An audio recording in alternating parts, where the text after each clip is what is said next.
Hey guys, and welcome back to my channel. So today what we're going to be doing is a makeup tutorial, obviously, and I'm kind of excited about this one. I did a halo smoky eye, kind of similar to the Jaclyn Hill one. Definitely Jaclyn Hill inspired. This definitely was inspired from her and some other looks that I saw on Instagram, so I was like, okay, let's do a halo eye. It's been a while since I've done one, and I've got some new products to try out, so I was like, alright, let's just see how I like it. So I think it came out really, really well. I hope you guys are ready for a makeup tutorial. I kind of skipped over the foundation a little bit because I did do my full in-depth foundation routine. I will link that down below if you guys want to see it, but I didn't think that there was a reason to kind of go over it again when you guys saw a video totally dedicated to it, so I thought I would skip it this time, you know, save a little bit of time so you're not watching me for 30 minutes doing a makeup tutorial. If you guys want to see how to achieve this makeup look, then just keep on watching. Okay guys, so first we're going in with the Tarte in Bloom palette, and we're taking the shade Smarty Pants and a Morphe M441, and we're just going to use this as the transition shade. And we are doing a halo eye today, so I want to make sure that we're going from inner to outer corner, and I'll take a second and I will blend this inner corner out flawlessly because I want to make sure we have every surface area covered. I'm taking it on the lid and all of that because, I mean, you're not going to see this color anyway. It's just going to kind of help with the blending process later. So just keep blending. And now we're taking Bitten from MakeupGeek, and I love this shade. It's like a warm reddish brown. It's like a brick color, and I am obsessed. So I'm taking that on an M433, and I'm just applying this first in the outer corner, packing on all of the pigment out there, and then I will take it in the inner corner. And I really want to make sure that I have a pretty even amount inner to outer corner. Since this is a halo eye, you want the inner to outer corner to be equally the same and the center to be light. So I'm just taking the M441 and just blending that out. And now we're going in with the shade Leader from the Tarte in Bloom palette, and we're just taking a pencil brush and applying this on the outer corner and inner corner. So this is just going to give our eye a little bit more of that dimension, kind of just taking it a step deeper than the Bitten shade, since this is still warm, but it's more of like a chocolatey brown. So we're getting more brown in here, kind of like, it's not as harsh as a black, but it's not as light as like a brown. Do you feel me? So I'm just taking that on the M433 and applying that in the inner corner. Just making sure I take it right to my crease because we don't want there to be a gap between the transition shade and the colors that we're applying on our lid. So I'm really being kind of sloppy with this because we are going to go in and apply a center shade. It doesn't need to be blended crazy like on the bottom. Just make sure that the edges are blended out nicely and you can't really tell. So now we're taking Pink Champagne from Anastasia Beverly Hills, and I love this shade, and I'm taking that on an Anastasia number 18 brush. This is meant for concealer, but I am obsessed. It reminds me of the MAC 242, and I'm just taking this and packing this on the center of the lid. And you are going to have a sharp line where the shadows are going to meet, but we'll go in and blend that out later. Right now I'm just worried about packing on the pigment, making sure there is enough saturation and color there, and then I will take the M441 and I'll just blend out those edges with a little bit more of that Bitten and Leader shade kind of mixed together on the brush, just because I want it to be like a flawless blend. You don't want there to be any like sharp lines between the shadows, so I kind of take my time with this. So go ahead, back and forth, blend as much as you need to get it where you want it to be, but we don't have time for me to sit here and blend all day, so I edited that out. And now we're just applying this on the center lid again. And I didn't spray the brush, which I kind of wish I did because that would make it a little bit more metallic.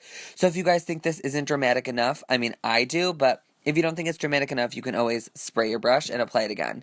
And now we're taking Benefit Roller Lash and applying this to our lashes before we go ahead and apply false lashes. This is just super important. I don't like to apply mascara after because I think it really cuts down the life of your lashes and you don't get to wear them as many times as you want to. So I'm just coating them generously, and then we're going to go in with the VegasNay Grand Glamour lashes. I felt like these lashes were perfect for this look because they're kind of like rounded themselves. They're like super like long in the inner corner and super long in the outer corner. So I thought it was perfect for this halo eye. Yeah, I love them. All right, now we're going to be taking the MakeupForever Step 1 Equalizer and Smoothing. I'm not doing my whole foundation routine because I did do that, and I will have it linked down below if you guys want to see my full in-depth foundation routine, so I'm going to kind of cut it off a little bit just because, I mean, nobody wants to watch it twice. And then we're taking the Maybelline Matte and Powerless Foundation, just dotting this all over the skin, making sure to kind of even out the coverage because I don't want it to be heavy in one area. I want it to be super even everywhere. And I'm just dotting it with my finger. It makes it work so much better, I feel like personally, but that's my own preference. And then I will be taking a beauty blender. This is just the black one. I did buy the nude one, and I haven't tried it out yet, so I'll have to let you know if I like that one better because it's like more similar to my skin tone color, and I'm kind of curious to know if it's like gonna look dirty or not because the black one, I mean, I'm so white that the black one looks so dirty so fast, but I love the way that it makes my skin look. I mean, I feel like they're all different. Even though they're literally the same thing, I personally feel like they're all different. So now, we're just blending out the foundation, and then we're going to skip on to contouring. And I'm taking the Anastasia Contour Kit, and I'm just going to be contouring my cheeks, really bronzing them up, because I really want the rest of my skin to kind of match the eyes, because we are so dramatic on the eyes. I wanted to kind of contour a little heavier than I normally would, just to kind of match out the dramatics of this look. You know, we need a little bit of drama in our life. Come on, people, like, get on the bandwagon. I can't be the only one doing this. All right, so now we're just contouring the other side with a fluffy brush. And I love these contour shades. They blend flawlessly. I mean, I've tried several contour shades, but I always go back to these ones because they really do blend flawlessly and they don't make me look like I got punched in the face. And now we're taking some Maybelline translucent powder, just picking that up on this small brush and cutting our contour, just doing a little bakeage action on both sides, you know, because I get a little sloppy and a little bit crazy and I want this to be super clean. And then we're taking the MAC blush in, I'm not even sure what this one is. I think it's Mocha, but I will leave it down below, obviously, in a stippling brush, and kind of just pack this on generously just to give a little flush to my cheeks. You know, you need a little bit of flush. And now we're taking the Anastasia Glow Kit and That Glow and taking the shade Dripping in Gold and the Anastasia A23 brush.